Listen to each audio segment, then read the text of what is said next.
Hello everyone. Now let's learn about the histology of ovary. Ovary is a part of female reproductive system which are present in pairs and are present in the abdominal cavity. Each ovary lies on the either side of the uterus in relation to the lateral walls of pelvis. The structure of ovary varies with the species of animals, age and sexual cycle. In general, it is ovoid in shape and surrounded by connective tissue known as tunica albuginea. Ovary is attached by mesovarium, which is nothing but a fold of peritoneum, to the back of the broad ligament. In humans, it is pinkish grey in color and has uneven puckered appearance. The region of attachment is called hilum. When you take a section of the ovary, it mainly shows two zones, namely the cortex, the outer cortex, and the inner medulla. The outer cortex is a broad peripheral zone containing follicles, corpora lutea, and interstitial endocrine cells, whereas medulla contains connective tissue, blood vessels, lymph vessels, and retia ovari. Now let us learn in detail let me give you a description of the cortex. The cortex is a broad outer zone which consists of cellular stroma, which is made up of completely arranged connective tissue cells and ovarian follicles. The complete surface of ovary is covered by germinal epithelium. It is made up of cuboidal cells. There is tunica albuginea, which is directly below the germinal epithelium. It is made up of fewer cells and more closely packed fibers. When you look at the follicles that are there in the cortex, you find follicles of different stages of development. Large number of ovarian follicles are present in the cortex of ovary. Each follicle consists an ovum surrounded by epithelial cells. Many types of follicles are distinguished according to their stage of development. Germinal epithelial cells during embryonic period give rise to primordial follicle. A primordial follicle has ovum which is incompletely covered by cells. These primordial follicles give rise to primary follicles. It is estimated that an ovary at the time of birth contains about 4 lakh primordial follicles, out of which only 400 may reach maturation during the life of a woman. A mature ovary has a large number of primary follicles in the peripheral region and developing or maturing follicles in inner portion of the cortex. As you can see in this slide, the picture represents the arrangement of different stages of development of follicles which are predominantly seen in the cortex region.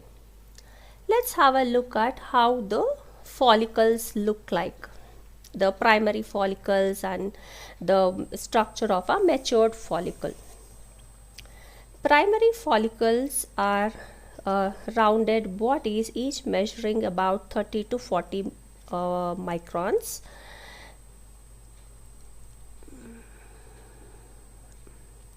The follicular cells surrounding the ovum are low cuboidal or flattened, and there is no definitive connective tissue capsule.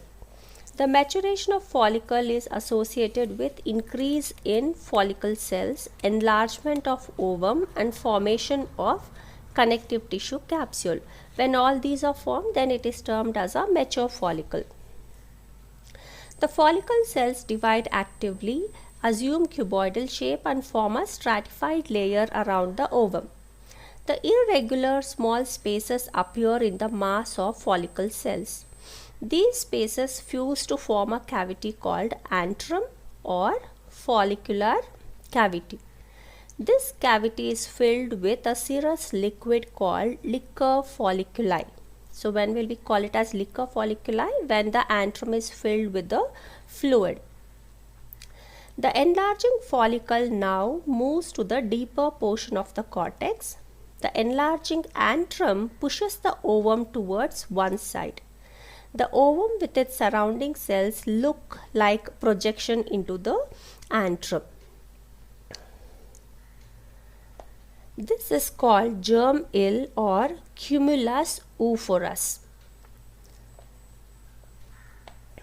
Now, when this antrum is formed and when cumulus oophorus is formed, then the follicle is said to be a matured follicle, and this matured follicle is called as Graafian follicle as it is discovered by Biener de Graaf. Now, this slide shows you the stages of development of a mature Graafian follicle. From the primordial follicle to the primary follicle to multilayer primary follicle, then the antral follicle where the formation of the antrum is onset and the cavity is already formed, and then a mature Graafian follicle. Now, when we look at the detailed structure of Graafian follicle, Graafian follicle is about 10 to 12 mm in size, and this follicle is surrounded by theca folliculi or a follicular sheath formed by stroma. This is differentiated into two layers, namely theca folliculi externa, or it is simply called as theca externa, and theca interna. The outer layer consists of fibrous layer and inner layer is made up of loose connective tissue containing numerous capillaries. Membrana granulosa, or which is also called as stratum granulosa, is present above the theca folliculi and is made up of many layers of cuboidal follicle cells. The antrum is the large cavity which is present in the follicle. It contains follicular fluid. Cumulus oophorus, which is nothing but the projection in which the oocyte is projecting, it projects into the antrum. It contains a large ovum. The size of the ovum is about 100 to 150 micrometer. It contains a large nucleus and germinal vesicle with distinct nucleus or germinal spot, and it is surrounded by a tough membrane called zona pellucida. Surrounding this ovum, you see some protoplasmic process of the cells which are radiating towards this ovum, which is called as corona radiata. Or in turn, corona radiata is formed by radiating follicular cells which encircle the ovum, and the protoplasmic process of these cells are applied to plasma membrane of the ovum. It is believed that these supply nutrients to the ovum, means to say it helps in the nourishment of the ovum. Now, all the primary follicles which are formed in an ovary do not reach maturity. Most of them undergo degeneration, and this process of degeneration of these primary follicles is called as atresia.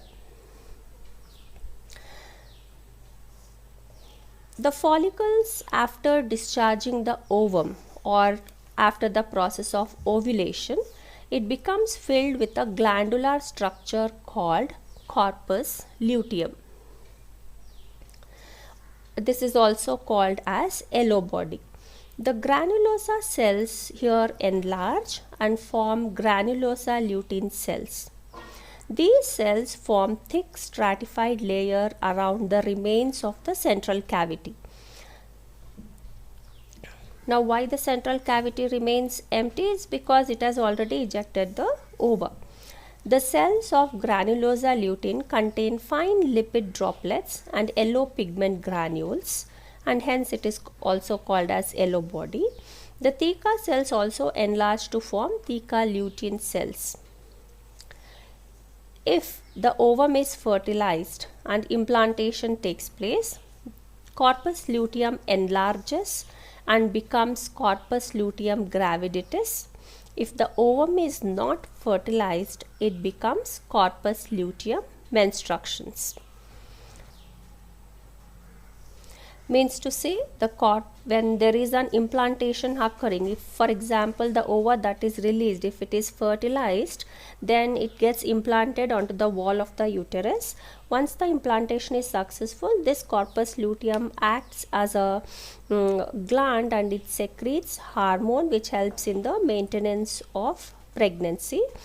If there is no fertilization happening, then it triggers the formation of menstrual cycle. Now the ovary is under the hormones secreted by the ovary, it is controlled by the anterior pituitary gland, and they are called as gonadotropins. Ovary produces hormones which influence accessory reproductive organs and sexual characteristics. Estrogen is produced by the follicle cells during pre-ovulatory period, and progesterone is produced by the corpus luteum. So this slide gives you a brief outline of what are the hormones produced and how do they function. So the estrogens that are produced, they help in the proliferations and growth of endometrial cells and the development for secondary sexual characteristics of female, and they also play a role during the onset of labor. Whereas the progesterone, which are the progestins which are produced by the corpus luteum, once the implantation occurs, they prepare the uterus for pregnancy, and they help in maintaining the pregnancy and preparation of breast for lactation. Now this slide gives you an overall idea as to what the different stages of development of the follicle, starting from the primordial follicle to the Mechographian follicle and process of ovulation, followed by the corpus luteum and regressing corpus luteum and the other details. So this in turn summarizes what we have discussed so far. So all these things are with respect to the cortex of the ovary. Medulla, as we said initially, it is composed only of stroma, or the loose connective tissue, which is rich in elastic fibers and contain blood vessels, lymphatics and the nerves. The smooth muscle bundles are present below the region of the hilum, so it just acts as a stuffing part in the